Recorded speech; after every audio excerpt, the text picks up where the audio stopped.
عن أبي ذر رضي الله عنه أن ناسا من أصحاب رسول الله صلى الله عليه وسلم قالوا للنبي صلى الله عليه وسلم: يا رسول الله، ذهب أهل الدثور بالأجور، يصلون كما نصلي، ويصومون كما نصوم، ويتصدقون بفضول أموالهم. قال: أوليس قد جعل الله لكم ما تصدقون؟ إن بكل تسبيحة صدقة، وكل تكبيرة صدقة، وكل تحميدة صدقة، وكل تهليلة صدقة، وأمر بمعروف صدقة، ونهي عن منكر صدقة، وفي بضع أحدكم صدقة. قالوا: يا رسول الله، أيأتي أحدنا شهوته ويكون له فيها أجر؟ قال: أرأيتم لو وضعها في حرام أكان عليه وزر؟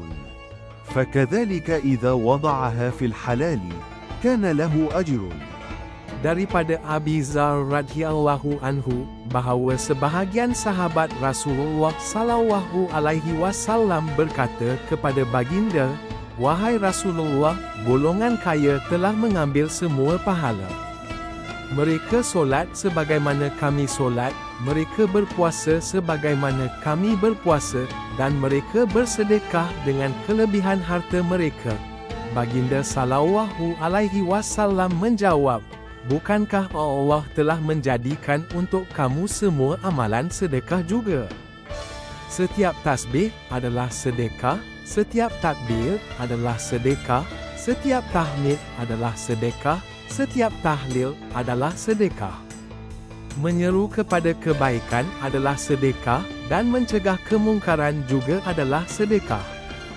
Bahkan, dalam hubungan suami isteri salah seorang kamu juga terdapat pahala sedekah."